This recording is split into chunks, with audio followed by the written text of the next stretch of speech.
Precipitation. As we know, water evaporates off of all surfaces on our planet. Eventually that water condenses, forms clouds, and as condensation droplets get larger and larger, they eventually become so heavy that gravity can pull them down.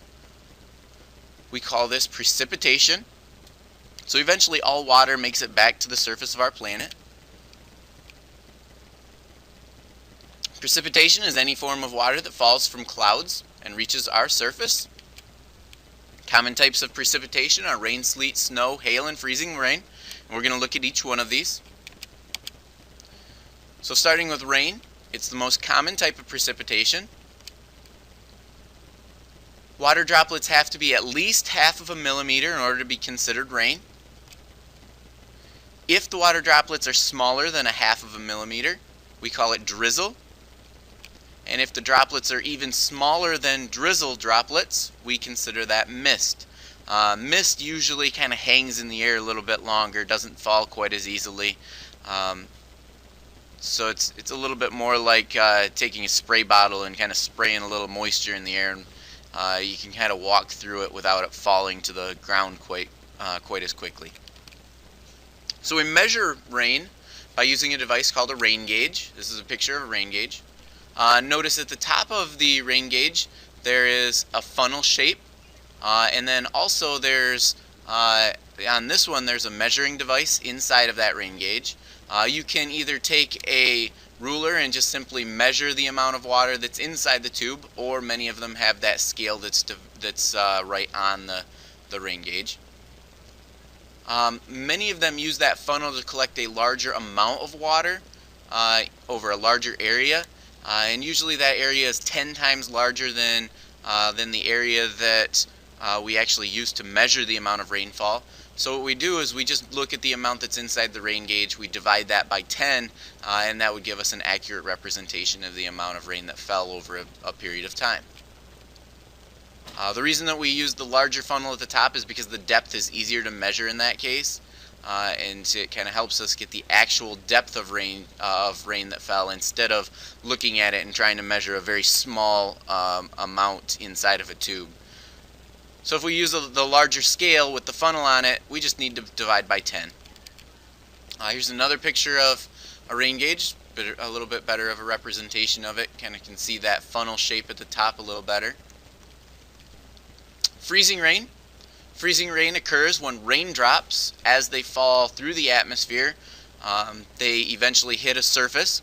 The surface must be extremely cold, and it causes that rain to actually freeze to the surface that it came in contact with. So this typically happens on cold days where the atmosphere may be right around that 32 degrees Fahrenheit mark, or maybe just a slight bit cooler. Where we're still getting precipitation that falls in the form of rain, but once it comes in contact with the surface or any object on the surface, it quickly freezes. Here's a picture of freezing rain. Snow. Snow forms when water vapor in a cloud is converted directly into ice crystals.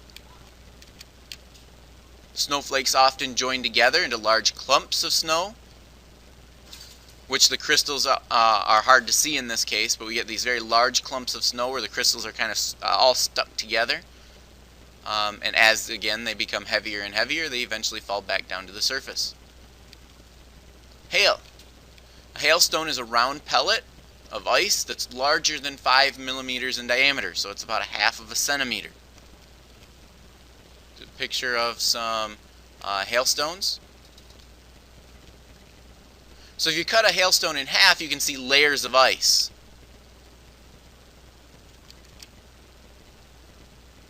Hailstones form inside cumulonimbus clouds during thunderstorms.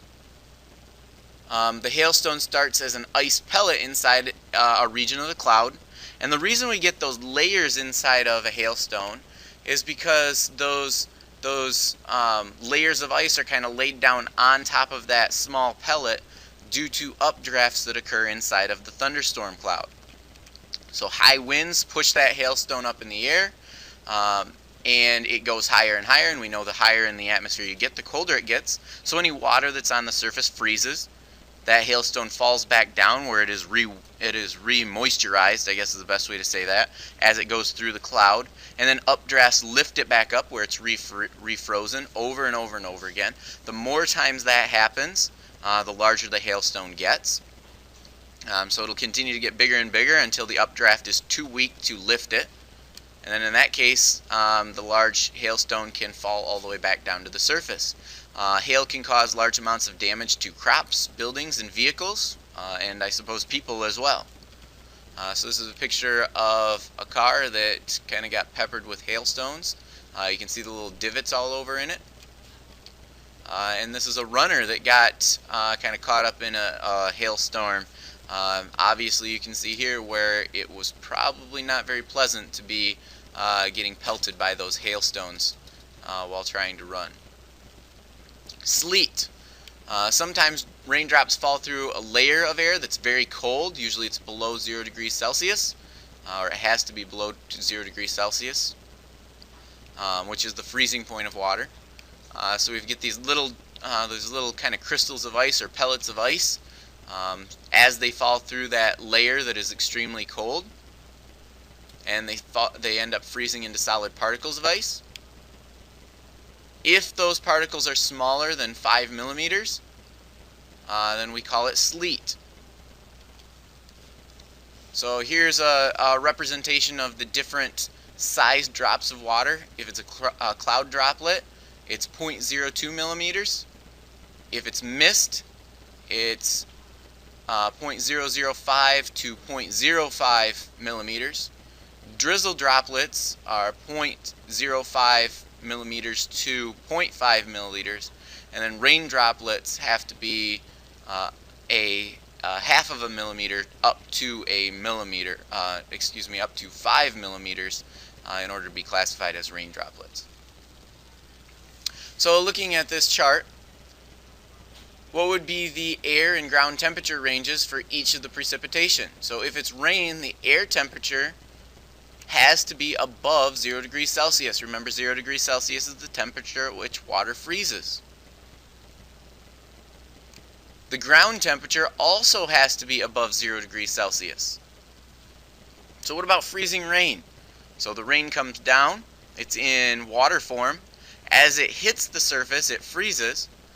So freezing rain has to have air temperatures above 0 degrees Celsius. And ground temperatures have to be at or below 0 degrees Celsius, because remember, as freezing rain occurs, that water droplet comes in contact with a cold surface and it freezes. Sleet. The air temperature has to be at or below 0 degrees Celsius. Remember, water's falling through the atmosphere, it hits a layer of very cold air, and as it falls through that layer of cold air, it freezes. The ground temperature, usually with sleet, is above 0 degrees Celsius. So usually sleet real quickly melts, and then we get water running off of the land or absorbed into the groundwater supply. Snow. Air temperatures have to be at or below 0 degrees Celsius.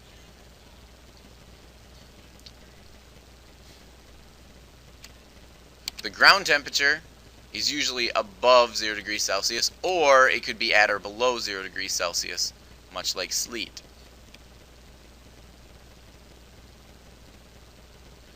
Hailstones.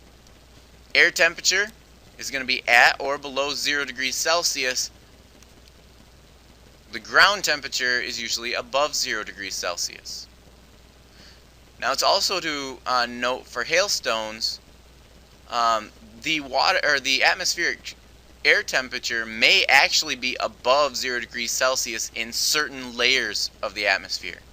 So it may be above 0 degrees, and then that hailstone gets blown way up into the atmosphere where the temperature is at or below 0 degrees Celsius, and then that hailstone falls all the way back down into an area where it's above 0 degrees, and that process happens over and over again. Ground temperatures for hail may also be at or below 0 degrees Celsius. Floods and droughts. So a flood is an overflowing of water in a normally dry area, or more specifically just an overabundance of water in a given location. Floods usually happen every year, every spring and fall. So they can be small or large. They occur when the volume of water in a river increases so much that the river overflows its channels. These pictures were taken from the Ionia Free Fair, the Ionia Fairgrounds, I guess I should say, a few years ago during the B93 birthday bash. The river system ended up flooding during the B93 birthday bash, and a lot of cars that were parked in that area ended up flooding. Here's another picture of that. And another picture. During this storm, there was actually a very large amount of water that came down over a very quick period of time. There's a couple of dams along the Grand River, and those dams are used to kind of regulate the flow of water between sections, and Consumers Energy operates them. The story is that Consumers Energy called B93 and told them that they were going to have to open up a couple of the spillways to the dams in order to let extra water down, but B93 never relayed that information to the people that were parked out in the field. So people really had no idea that their cars were getting completely and totally flooded. A lot of people just stayed for the concerts and kind of ended up hanging out just while it was raining. And it wasn't until later on in the day that they realized the flooding had occurred so bad, and the rivers had overflowed their banks and ended up flooding all of their vehicles. A drought reduces the amount of surface and groundwater in a given area. Currently, California is experiencing this. Northern California and parts of our west are experiencing a very long, dry weather period where there's very little precipitation.